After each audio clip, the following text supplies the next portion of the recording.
Hello everyone. तो आज हम बात करते हैं गाउट की। तो गाउट क्या होता है बेसिकली, इसमें जो प्यूरिन होता है। अब प्यूरिन क्या चीज़ है, ये हमारे जो रेड मीट होती है, हमारी जो ड्रिंक्स होती हैं उनमें पाया जाता है। तो ये प्यूरिन जब हम लेते हैं तो ये क्या करता है, हमारे लिवर के पास जाता है। मतलब इसका मेटाबॉलिज्म ये वहीं ब्रेक होता है, हमारे लिवर में ही ये ब्रेक डाउन होता है।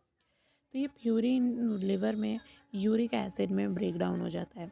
देखो, ये प्यूरिन वैसे हमारे सेल में भी प्रेजेंट होते हैं, जो हमारा सेल होता है उसमें भी ये प्रेजेंट होते हैं। तो अगर सेल का भी ब्रेक डाउन होता है तो प्यूरिन का प्रोडक्शन वहाँ पे, सॉरी, यूरिक एसिड का वहाँ पे प्रोडक्शन होता है।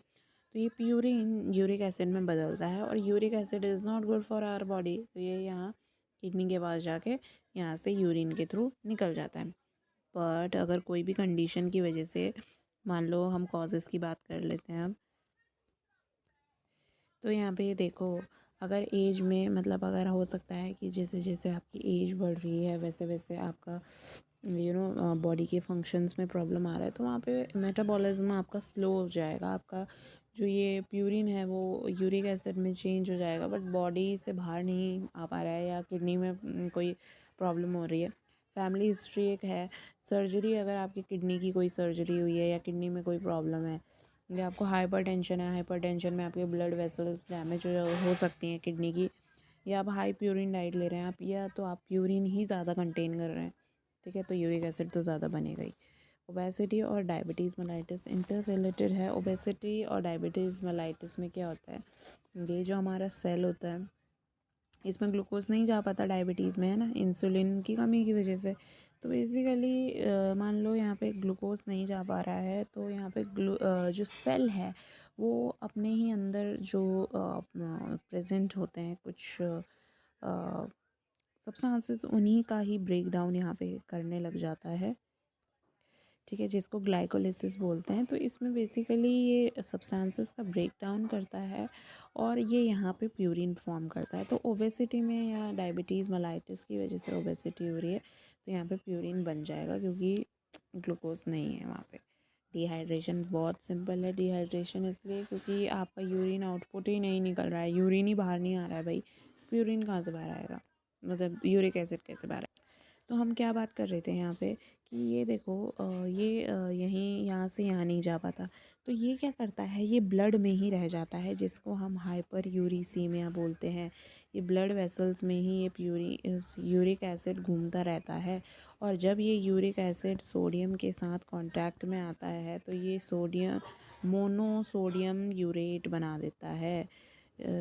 और मोनोसोडियम यूरेट क्या होते हैं, क्रिस्टल्स होते हैं, बेसिकली क्रिस्टल, ठीक है, निडल जैसे होते हैं, और ये क्या हो जाते हैं आपके ईज़िली डिज़ोल्व होने वाली चीज़ है ये आपके बोन्स के बीच में, ठीक है। ये किडनी स्टोन्स भी बन सकते हैं यही चीज़, तो ये किडनी में या बोन्स में चले जाते हैं और ये वहाँ पे ये आपका इन्फ्लामेशन वगैरह शुरू कर देते हैं, क्योंकि बाहर से कोई चीज़ आ रही है तो बॉडी ऑफ कोर्स अटैक करेगी, तो वहाँ पे इन्फ्लामेशन शुरू हो जाता है और इसी को गाउट बोलते हैं।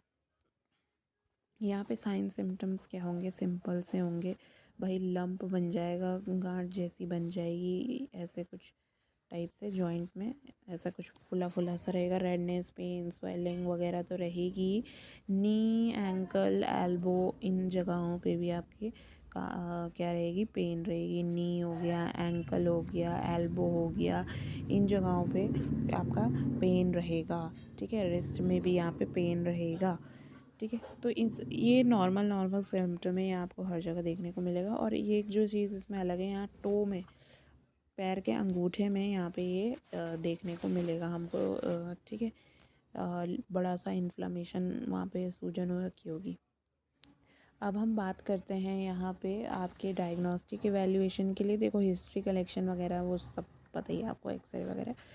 अलग यहाँ पे क्या है कि जॉइंट का, यहाँ पे हम जॉइंट फ्लूइड टेस्ट करेंगे। Joint fluid test, joint fluid test में क्या होता है कि जॉइंट से फ्लूइड एस्पिरेट किया जाता है निडल के थ्रू, ठीक है। निडल के थ्रू वो फ्लूइड लिया जाता है और उसको एग्ज़ामिन किया जाता है और देखा जाता है उसमें क्रिस्टल्स हैं या नहीं हैं, ठीक है। दूसरा टेस्ट यहाँ पे ब्लड टेस्ट हो गया। ब्लड टेस्ट में क्या देखने के लिए, क्योंकि हाइपर यूरेसिमिया होगा तो यूरिक एसिड को वहाँ पे देखने के लिए। फिर आता है आपका मैनेजमेंट में हम यहाँ पे NSAID देंगे, निसैड्स देंगे। यहाँ पे निसैड्स आपको पता ही है, non steroid anti inflammatory, inflammation को ये यहाँ पे कम करते हैं और पेन को भी रिलीव करते हैं। तो ये 2 काम करते हैं, ठीक है। और इसका एग्जांपल आपका कॉर्टिकोस्टेरॉइड हो गया। हाँ, तो कॉर्टिकोस्टेरॉइड नहीं, आइबुप्रोफेन होता है इसका एग्जांपल, है ना, एस्पिरिन वगैरह। कॉर्टिकोस्टेरॉइड तो एंटी इन्फ्लेमेटरी हो गया, ठीक है। सेकंड इसमें जो दवाई आती है, सेकंड इसमें मेडिकेशन है ऑल प्यूरिनॉल। नाम से ऐसे ही याद रख लो कि सारा प्यूरिन निकाल देगी, ऑल प्यूरिनॉल। तो इसमें बेसिकली क्या होता है कि ये एंजाइम्स को ब्लॉक कर देता है जो कि प्यूरिन का फॉर्मेशन करते हैं, ठीक है। बाकी लास्ट हम बात करते हैं प्रिवेंशन की। प्रिवेंशन इसमें क्या क्या होता है, इसमें हम आपका प्लेंटी ऑफ वाटर देंगे, क्योंकि जिससे यूरिन के थ्रू वो आउट हो जाए। लो हम प्यूरिन डाइट यहाँ पे दी जाएगी। It is as simple as that.